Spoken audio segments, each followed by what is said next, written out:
Hello, everyone, and welcome back to Cricket Unfiltered. It is our IPL Super Over show. It's show number 4. I'm your co-host, Manners. I'm joined by Paul Dennett. Paul, I'm absolutely buzzing. Sunday night, we had two fantastic finishes in the IPL. It's not hyperbole. This tournament just keeps on delivering.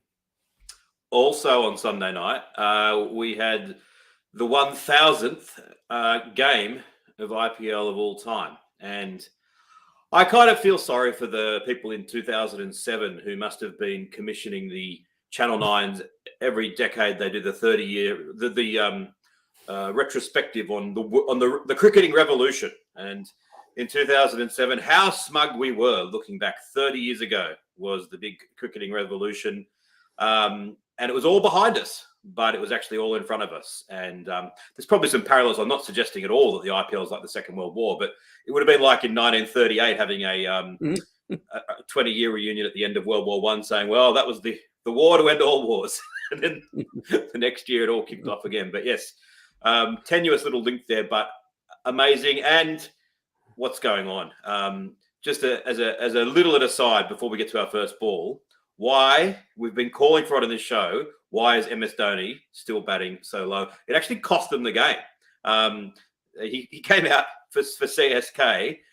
He hit 13 off 4, including 2 sixes, as they made 4 for 200, and they got run down by Punjab Kings off the last ball. So Dhoni, I know it's a sort of a farewell tour, but you're batting so well, you've got to bat higher, mate. I don't think you'll get many complaints from the Dhoni fans that seem to be in every ground in India when you turn the telly on. Certainly beloved, and I agree. Let's get him up the order in his last season. Dhoni Watch 2023. All right, for those tuning in to the Super Over for the first time, it's 6 balls, 6 topics from the week's IPL action. We take it alternate balls, and it's a bit like the 100. We don't swap ends. We just stay at the same end. So I'm going to take the first ball, and I'm going to start off with a big one. I'm going to start with the power rankings for the week. So which team is not on top of the table, but which team had the best week? Now, I'll just look at the ladder for you, and we'll start at the top. Gujarat have streaked ahead to 12 points, and they're on top on their own. But then in second spot, you have Lucknow Super Giants on 10 points. And then you've got 3 more teams behind them on 10 points, all separated by net run rate. You've got Rajasthan Royals, then you've got the Chennai Super Kings, then you've got the Punjab Kings on in 5th spot, so just outside the playoffs, but still equal on 10 points. Then you've got RCB on 8 points, the Mumbai Indians on 8 points, the Sunrisers Hyderabad on 6 points, and then Davey Warner's Delhi Capitals on the bottom there and looking good for the wooden spoon with just 2 wins and 4 points. Now, clearly it was a great week for Gujarat. They won both their games. They smashed Mumbai at home by 55 runs, and then they won away at Kolkata. So 2 good wins for them this week, but they're not my team of the week. My team of the week is the Punjab Super Kings. They're mid-table, they're 5th on the ladder, and they haven't really actually gone on any sort of streak so far. They've just been consistently sort of winning good contests so far. So this week they lost their first game to Lucknow. Lucknow hit 257 for 5. Now, a lot of teams could have imploded from there and been rock and rolled for 130, and they get smashed and their morale takes a massive beating. But they actually batted pretty well and made 201 in response to that 257. So it didn't do too much damage to their net run rate. But then they bounced back and beat Chennai in Chennai. An absolutely fantastic game on Sunday night. They hit the winning runs off the last ball. Sikandar Raza with a little lap down to fine leg when they needed 3 to win.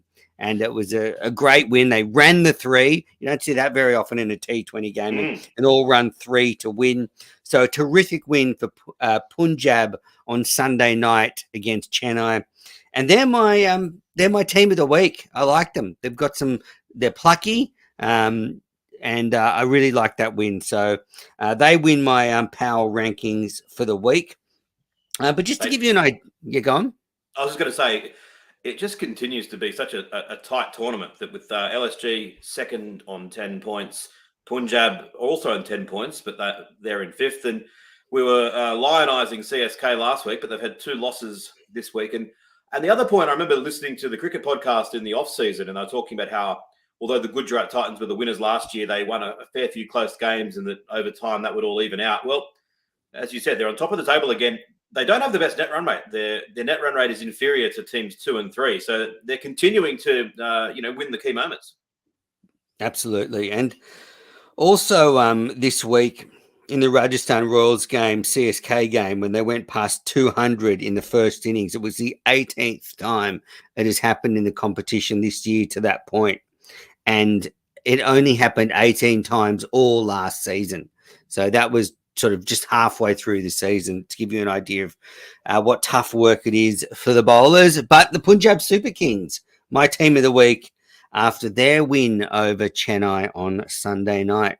Paul, your turn. All right, Australia watch, and I think it's fair to say that the first week or so of the tournament, the Aussies weren't going so well, but I think this has possibly been maybe the best week to date so far. That just going through a few of the Aussies, Davey Warner hasn't had the greatest week. He did hit his first 6 of the tournament when he scored 21 off 20, but then he got out for a duck in the next game. So his high production, albeit at a modest-ish sort of strike rate, has tapered off a little bit. Mitchell Marsh is looking really good. He got 25 off 15 and then none for 16 off 2 overs. But then it was in his next game in a losing effort. He took 4 for 27, including a maiden, which they don't even bother recognising maidens anymore. It's dot balls, but he actually took actually bowled a maiden. And then it came out and belted 63 from 39, still in a losing cause, but very heartening to see him going well. Cameron Green continues to impress. He's got more so with the bat than the ball. He's been hit around with a bit with the ball, but so's everyone. And just he got 44 off 26 in his most recent game. And the crispness, the power of the shots, and the commentators are, they're a little bit in awe of him. They're all kind of recognizing that there's something very special going on here. Tim David got a duck, but then absolutely barnstorming performance in his next game. And look, right now, Tim David has these stats for the tournament. He scored 158 runs at a strike rate of 170 at an average of 40. And I know I go on and on about this, but it drives me crazy that it's no guarantee that he will make the Australian 50-over one-day squad for the World Cup. In fact, I don't even know if it's a guarantee they'll even talk about it. They're so blinkered. They'll say, what possibility could he be successful in the World Cup? He's only been playing IPL. But, I mean, send him out there in the World Cup and tell him that it's the IPL and he'll do just as well. Retrospectively, as I said, he probably should have been picked in the Test tour. He could do a whole lot worse than pick him. Menners, are you on board with me on this? You agree, surely he's got to be in the 50-over World Cup side, don't you? I'm not as strident about it as you are. I think we've got some really good all-rounders heading into the World Cup. But I'd like to see him play more 50-over cricket, absolutely. And I think they should be talking about him. I do think, though, there's a big difference between T20 cricket and 50-over cricket. So, yeah. But he can just play the way he's been playing. I mean, literally, he is the first player I pick on the team sheet for my World Cup. Well, I mean, you talk about it like for like. I mean, Glenn Maxwell has been Joe Ordinary in Australia's 50-over side, and I know this is not specifically about the IPL, but he had a great 2015 50-over World Cup maxi, but since then it's been pretty patchy. And maybe you could just swap him in. David becomes your finisher in the 50-over side. Manners, you're giving me a headache, mate.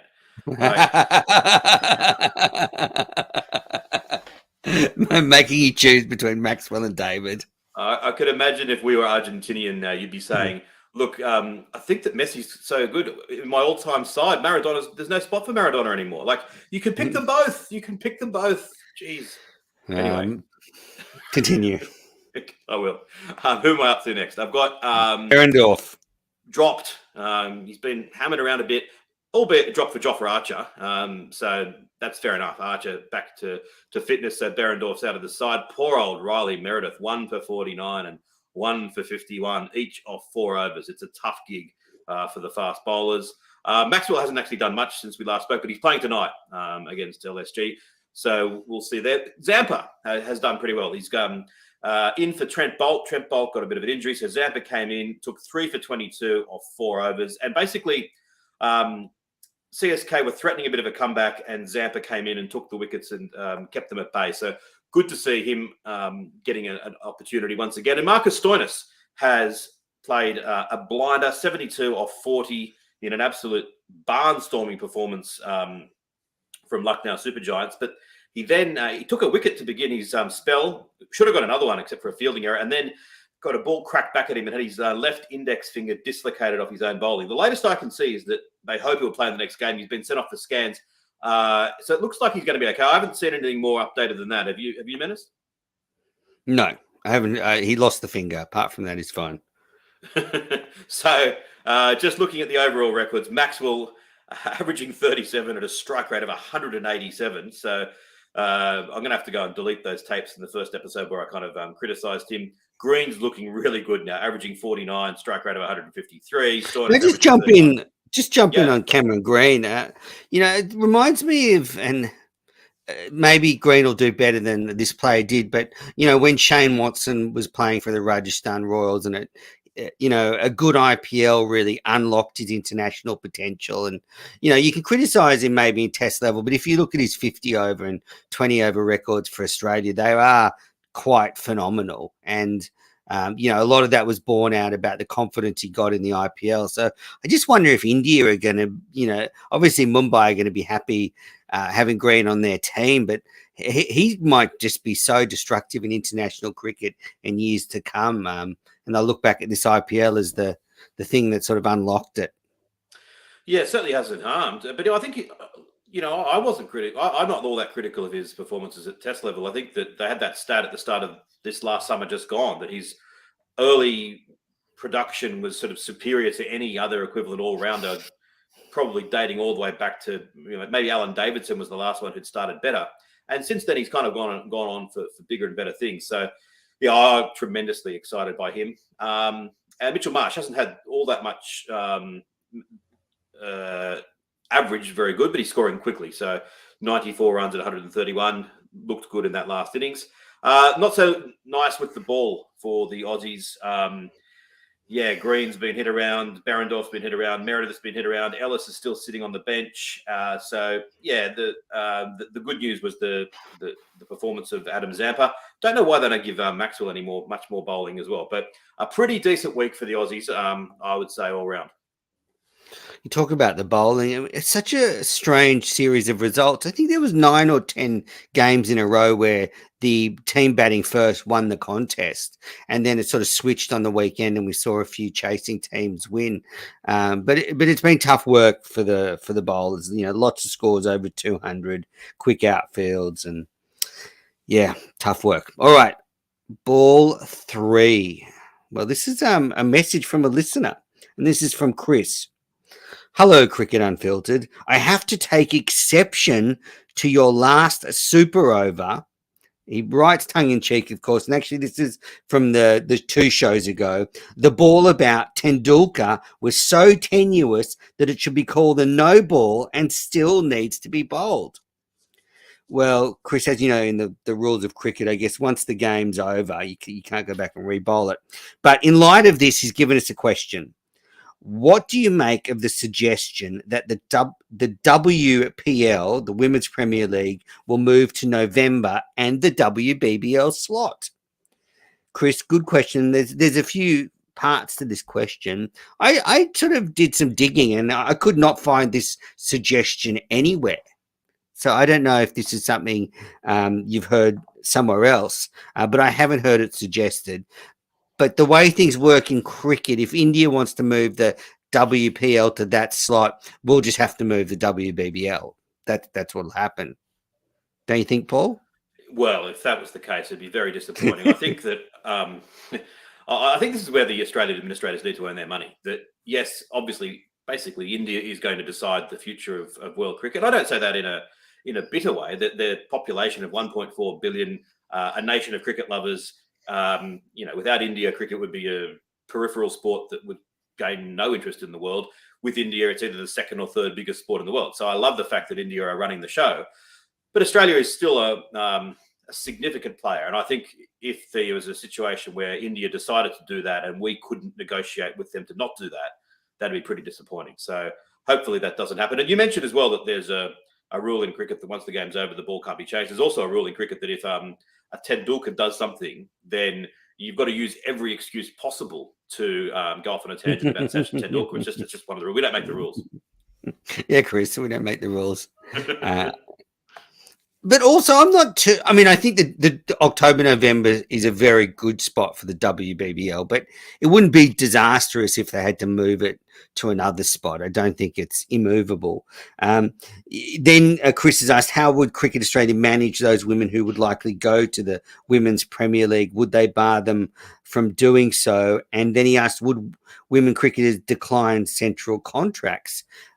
Just on both of those, interestingly, when Cricket Australia announced the new pay deal, they actually included some Women's Premier League figures in what the women's players could earn. They were sort of saying, with our contracts and, playing in the Women's Premier League, they could earn over $1 million a year and stuff. So they are expecting their players to be there in the Women's Premier League. And I think Cricket Australia will move. They'll do whatever they have to make it work. And that's just the way it's been in cricket. And unfortunately, I don't see that changing. Would women cricketers decline central contracts? Well, we've just seen one do that. Nicola Carey, the female player in Australia, has declined a Cricket Australia contract. She wants to concentrate on state cricket and maybe playing in some T20 competitions, and therefore doesn't want to be controlled by her national body. So we've already seen that happen. And I don't know, Paul, if you caught the news during the week that some of the male English players have been approached by either IPL clubs or even like Saudi-backed clubs, whether they'd be interested in being contracted for a year and declining central contracts. And there are rumours that happened to the Australians last year. So a bit of a shift happening. Yeah, it certainly is. I don't necessarily agree with you that there are other windows that the WBBL could be played. I think October, November just makes so much sense. It would be, what are they going to do? Bring it back to the same time as the men's? I don't know. I think it's got some breathing space there with out of the football codes and everything else. I kind of like it at that point. And it's getting on to another topic, but I still am optimistic that however this all pans out, that India love Test cricket enough that they'll have a window for Test cricket, various different windows throughout the year, and that the franchise tournaments aren't going to totally cannibalize the game. Maybe I'm naive. I'm not sure. And it is kind of happening. I mean, there's so many players now that don't have central contracts that are rife for this sort of contract, and it wouldn't even affect national teams. I mean, you think of players like Tim David, Chris Green. There's plenty of players that could snap up one of these contracts. All right, so that's ball 3. Thank you, Chris, for your question. All right, ball 4 with the Ashes coming up. Lovely, very apposite point to make that. Let's have a look at some of the English players who might figure in the Ashes and how they're going. And the first one that everyone's talking about is Jofra Archer, after having so much injury with his elbow and other things, and then being a little bit sick just before in recent times. He came back and played. I said he bumped Berendorf out of the Mumbai Indians side. And I think as much as you can judge from 4 overs, it was pretty encouraging because he cranked up the pace. He was definitely got the crowd excited. Took 1 for 35, so the figures aren't amazing.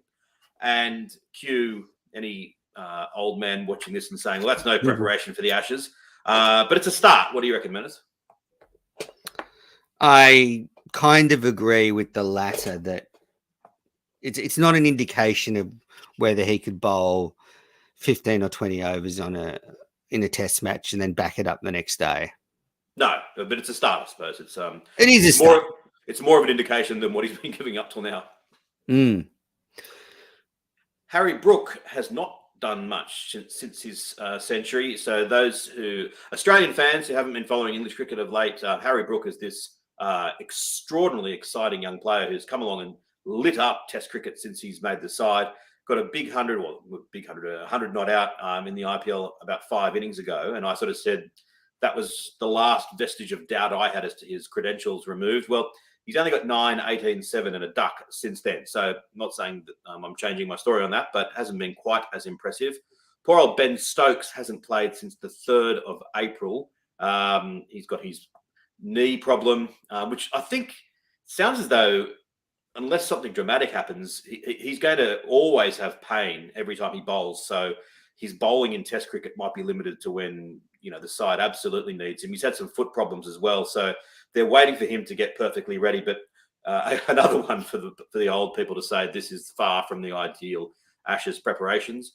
And Sam Curran, who's potentially going to figure in the Ashes. I think he's been pretty solid. He's a very good T20 cricketer. He's taken 7 wickets at an economy rate of 9.5, and he scored 27 is his average at a strike rate of 143. So he's a very good all-round package. But for the rest of them, for those who might feature in the Ashes, they haven't been as impressive, I would say, as maybe the Australians have been in the last few weeks. Do you think Butler will figure in the Ashes? I don't know. I think they seem pretty wedded to Ben Folkes. But Butler, he's having a good IPL again, 289 runs, averaging 32. His last couple of innings, he's got out hitting the ball straight down the ground and being caught, I think, long on. Pretty ordinary shots. And I almost feel like he's pacing himself, like he's in such good form. He's like, well, I just can't be out here all the time. So I'll just doink this one down the ground and get caught because it's so sort of lazy looking, but he's in great form. Yeah, he's a possibility for the Ashes, but I think he'd be towards the less likely end of the scale. But you just never know, I suppose. All right, we're going to take a quick break and then we'll be back with Ball 5. All right, for those watching on YouTube, that was a very quick break. Welcome back to the IPL Super Over Show. I'm Menners. I'm joined by Paul Dennett. We've bowled 4 deliveries in the Super Over. We've got 2 left, and I've got Innings of the Week. That's right. And there's a few honourable mentions, and as always, some terrific batting in the IPL. As I said before, some high scores, so we've seen a lot of scintillating stroke play. But I had 3 people that went very close to getting this award. Jinky Rahane made 71 off 29 at a strike rate of 245 for CSK in their win over KKR. Heinrich Klaassen made 53 off 27 at a strike rate of just under 200 for the Sunrisers versus Delhi. He played really well. Had a good T20 World Cup and continuing that form in the IPL. And then on Sunday night, Jaiswal made a brilliant 124 off 62. Lovely, elegant left-hander. And that was in Rajasthan's loss to Mumbai. But they are not the inaugural recipients of the Menners Innings of the Week. The winner is one Tim David. And I say this with some hesitancy because this will just lead Paul into another diatribe about Tim David playing in every test match and one-day game in the foreseeable future. In Mumbai's innings, when he came out to bat, they needed 61 of 26 deliveries. He then hit 45 of those runs himself off just 14 deliveries at a strike rate of 321. He hit 2 4s and 5 6s, and they won with 3 balls to spare. They went into the last over. Mumbai needed 17 to win, and he hit the first 3 balls for 6. They weren't good deliveries. I think they were all full tosses. But still, they're there to be hit. I mean, if you're a baseball scout, forget playing in Australia's 50 over side. I mean, get him over to the Boston Red Sox. They need a hitter. Man, so yes. Just let me interrupt. Sometimes you and I, we're very different in many ways, but occasionally on cricket, we are just like, sort of a symbiotic relationship. I was about to make the same point. I was going to choose the same side. I was going to say that proves he should be leadoff batter for the Boston Red Sox. They were pretty ordinary balls from Jason Holder. So Tim David, 45 not out of 14 deliveries. It was the premier game of the week, the Sunday night game at Mumbai. You know, speak about Tendulkar. Well, Sachin was on the sideline, He was and loving it, yeah, wasn't he? he He was was. loving it. Um, so yeah, that's it. Innings of the week, Tim David and Now, Paul. Now you've got the final ball of the over. I do. Just one last thing on Tim David. The selectors obviously you couldn't expect the Australian selectors to be watching that. That game's on at very, very unfriendly hours for the Aussies. So they probably will never know it happened. Anyway, let's continue to the final ball of the over. We've done the Australians. We've done the English. Now, what about the Indians who performed well in this tournament with a view to the lead up to the World Test Championship final? Well, Sorry, mate. This is a little bit tenuous. I mean, we've got Chris who's been policing this very stridently, and I think I have to jump in here.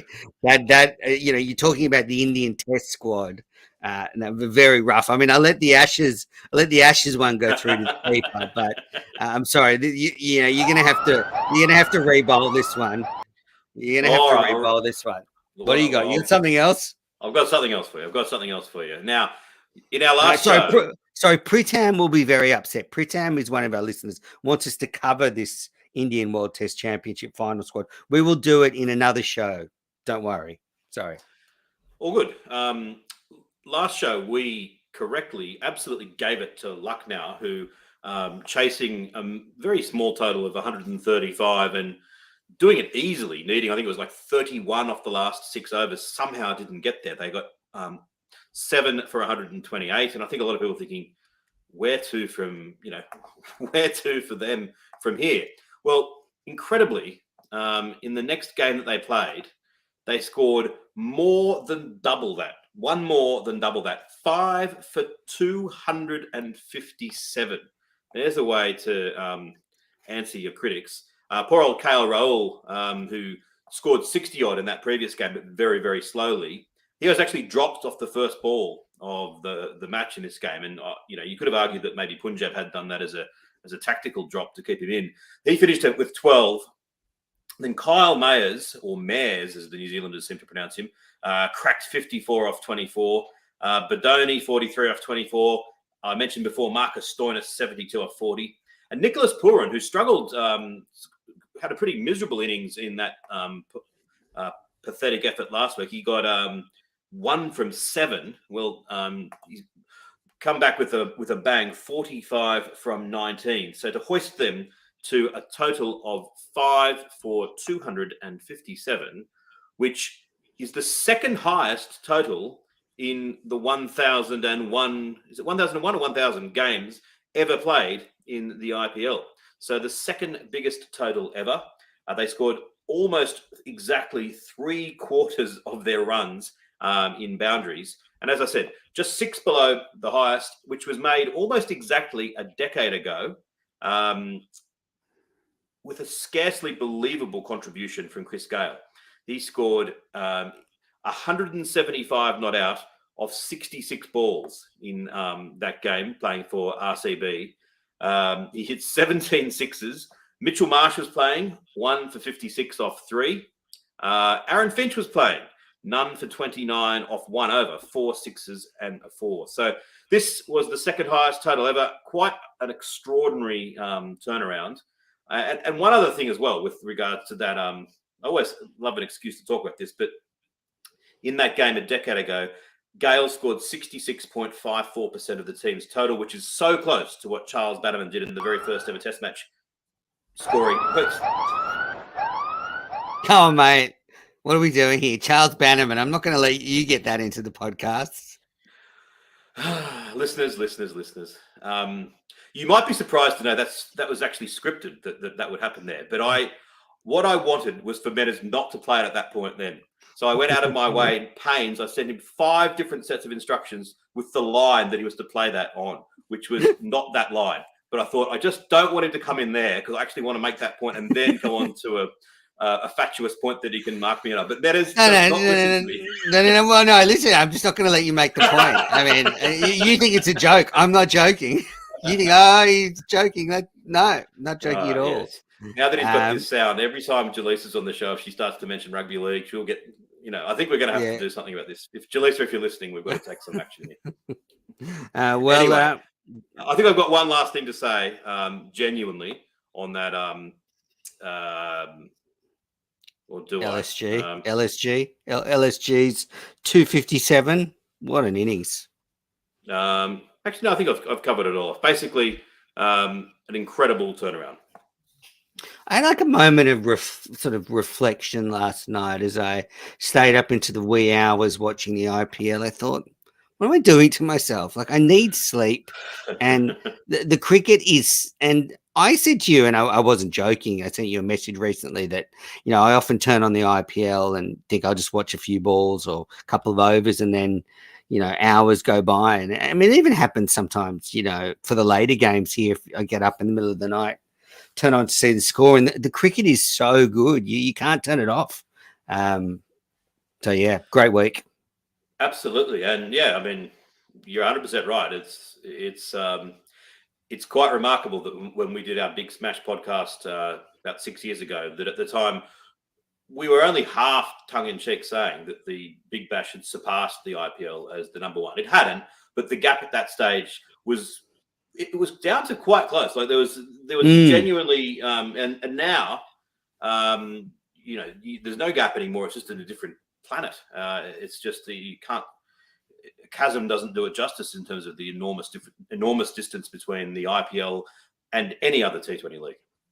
And I love T20 cricket, and I watch any cricket, but it's just actually, as you say, seeing the very best of T20 cricket, the very best matchups, the very best players in a cutthroat competition where, you've got players sitting on the sidelines that would be playing in any other T20 tournament in the world, be walking into most franchise sides, yet they're struggling to get a game there. And I know it's obvious, but it needs. I think sometimes it needs to be pointed out, because a lot of people say, "Oh, there's this mid-season malaise with the IPL." Well, I haven't felt it no, at all.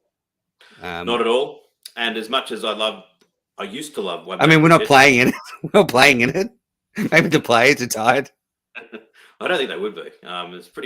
It's a pretty good wicket to be on. But as much as I used to love one-day cricket, I stand by what I said. They should just make this 2023 World Cup 20 overs. Get rid of it. Get with the times. Move ahead.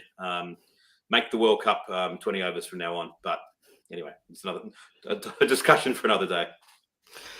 All right, so I guess that's it for the IPL Super Over show number 4. I am Andrew Menzel. I'm joined by Paul Dennett. A good bit of news for Cricket Unfiltered that we have joined the Sports Social UK podcast network. So this is our first show under that banner, and we're looking forward to being in the network. And someone asked me, does that mean I'm going for England in the Ashes because we've joined a UK network? And I was like, of course not. And I'm going to war with every English-based cricket podcast in our network. I'm going to try and run them out of town, basically.